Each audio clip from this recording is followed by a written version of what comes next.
BMW is definitely kicking themselves at the moment. Mercedes-Benz has invested $90 million in Coco Gauff, but this isn't your average endorsement deal. Mercedes is letting all of its competitors know that they have the most valuable young athlete in the world. The numbers are insane, and the timing makes it even better. Do you think BMW regrets letting Coco go, or do you think Mercedes was always going to pay more? Along with your answer, leave a comment. $90 million. Mercedes-Benz just paid Coco Gauff that sum over a 7-year period. Before someone starts saying things like, "That's too much for a tennis player," let's be clear. It's not tennis anymore. This is about cultural power and global reach, as well as making a statement so loud that your competitors can't ignore it. Mercedes signed Coco and embarrassed BMW. This is the reason this story is so delicious. Coco was BMW's first. The agreement they signed her to was seen by many as revolutionary. She was competing in BMWs. There were commercials during Grand Slam broadcasts. Everything seemed perfect from the outside, but behind the scenes, things were falling apart. There are rumors that BMW didn't fully understand what they had. They treated Coco like any other athlete to wear their brand instead of recognizing her as a cultural phenomenon. Differences in creativity started to appear. BMW wanted traditional advertising. Coco wants to talk about sustainability and social issues. BMW wanted her reputation. Coco wanted to work with someone who truly respected her opinions. In business parlance, the notification of the split was mutual, meaning that one party wanted to depart and the other was unable to stop it. Everyone with half a brain realized that Coco was the one who turned off the electricity. She didn't want to stay in a relationship where she was just a pretty face for commercials. She is looking for a company that will actually help her with the things that are vital to her. Mercedes-Benz intervenes, ready to recognize BMW's mistakes and seize total command of the circumstance. Mercedes had been watching the whole thing. They are not stupid. They pounced like vultures on a carcass when they saw BMW mismanaging one of the most valuable sports sponsorship opportunities. But in this case, the carcass was BMW's ego.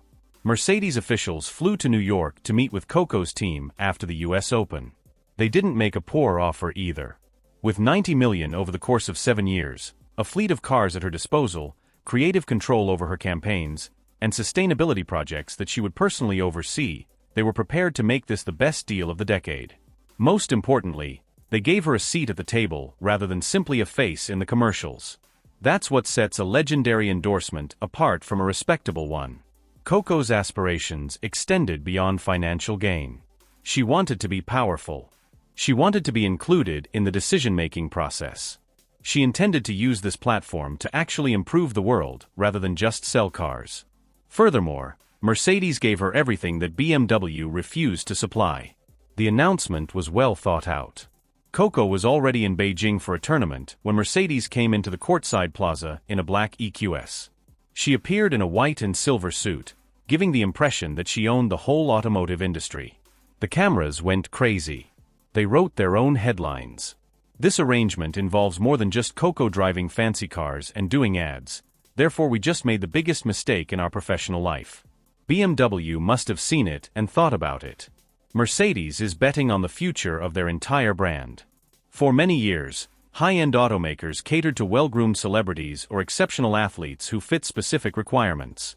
Tiger Woods and Roger Federer were two examples of people who supported tradition and greatness without necessarily calling for social change. Coco represents something quite different. She is sincere. She speaks up in favor of social justice. Traditional athletes will never connect with Generation Z the way she does. BMW doesn't appear to be able to acknowledge her as both a tennis champion and a cultural powerhouse as Mercedes does. This agreement has significant worldwide implications. As more people than ever before watch Coco's matches on television, tennis is growing in popularity in China. In the fastest-growing premium car market in the world, Mercedes has quickly established a solid reputation. In the US, Coco is already well known for reasons other than sports. Mercedes is letting BMW and all of their European competitors know that they are no longer playing around. The sustainability component is also quite good. Coco will lead environmental measures pertaining to the Mercedes electric car line as part of the $90 million deal. The EQS is not merely an expensive car. It is their flagship electric vehicle. As the initiative spokesperson, Coco helps Mercedes connect with younger, environmentally conscious consumers who are drawn to more than just powerful cars and opulent upholstery. BMW must be quite sick right now. They lost this particular chance because they couldn't get out of their own way. They wanted Coco to be a part of their vision, not the other way around. In a contemporary setting, that kind of thinking is out of date. Athletes who meet Coco's criteria have options and aren't afraid to leave organizations that don't respect them. This was one of the biggest athlete brand deals of the decade, according to Forbes. The statement caused the Mercedes brand's value to rise by billions of dollars, according to Bloomberg. It's not overstated. That is how the market actually responded to Mercedes purchasing Coco. Shareholders questioned BMW on how they permitted this to happen in the interim. As one could expect, the sports community reacted. In an encouraging tweet, Serena Williams called it a power move and thanked Coco for impacting her career both on and off the court. Naomi Osaka claims that this represented a major change in how athletes manage endorsements and stretched beyond tennis. Other players started using Coco's agreement as leverage in their own negotiations right away, since this is what happens when someone closes a deal this huge. Everyone's standards are raised by it. In the past, female athletes have been paid far less for sponsorships than male athletes. Because of her $90 million contract with Mercedes, Coco is on par with the biggest names in sports, regardless of gender. That's progress, and it happened because Coco wouldn't settle for anything less than her own worth. The social media response was outstanding. Fans were sharing memes of Coco driving her Mercedes past the BMW offices. She was praised for being a successful role model both on and off the court. The critics tried to claim that tennis doesn't deserve these kinds of deals or that she is overpaid. However, they were overpowered by those who knew the real circumstances. This is not just about tennis. This has to do with the influence of culture. The objective here is to connect with audiences that traditional advertising cannot reach. Authenticity is vital at a time when consumers can spot fake corporate messaging from a distance. Coco is used to offer all of it. Mercedes was also clever enough to see it. But there is real pressure associated with 90 million. Every campaign, appearance, and game in which Coco takes part now has higher stakes. Expectations are high. In interviews, Coco clarified that she doesn't give a damn about the figures. It is related to impact. She wants to leave behind more than just honors. Because of this mindset, Mercedes first intended to offer her 90 million. The timing of this deal is perfect. Only a few weeks after joining, Coco was participating in the WTA finals in Riyadh. Mercedes symbols were everywhere. Every broadcast, her uniform, and the courtside banner were essentially Mercedes advertisements, but because of Coco's performance, it didn't feel forced. Donning the Mercedes emblem, she was winning matches and gave off an air of dominance.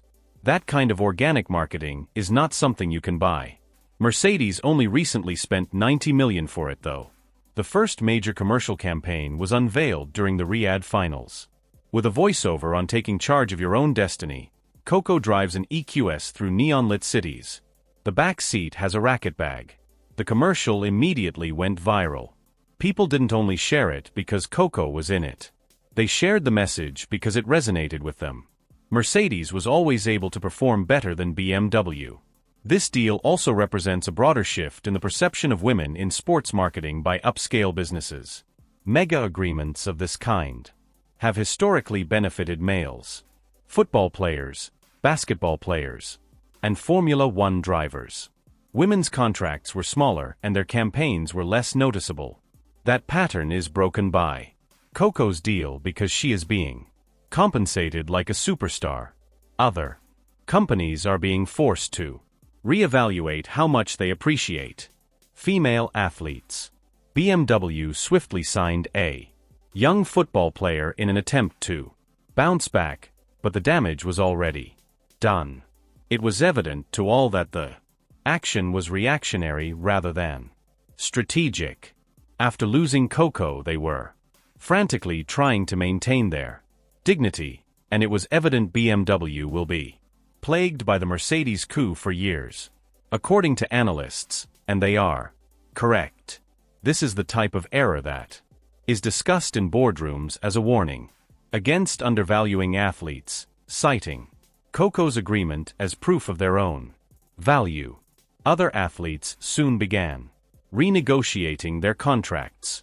The landscape of endorsements will be altered for years by that knock-on impact.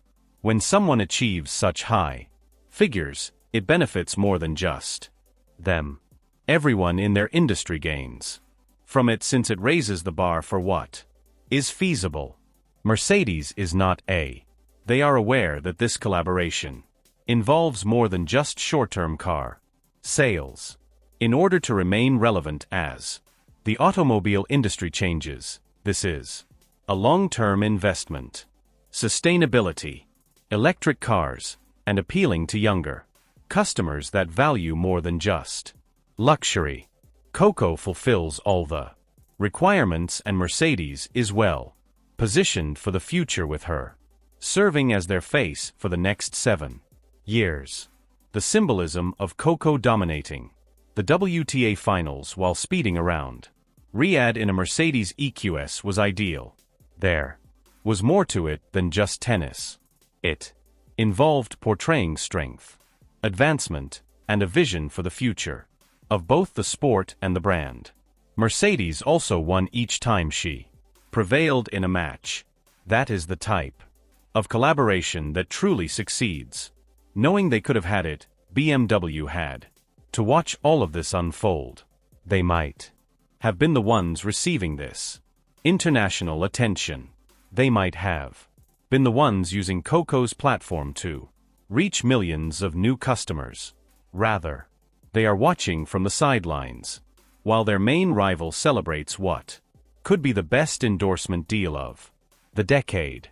Mercedes-Benz recently gave BMW a costly lesson on how to spot greatness when it exists.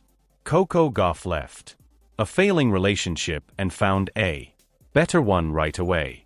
If you like this analysis, please hit the like button and subscribe to receive future updates on the greatest developments in the sports industry.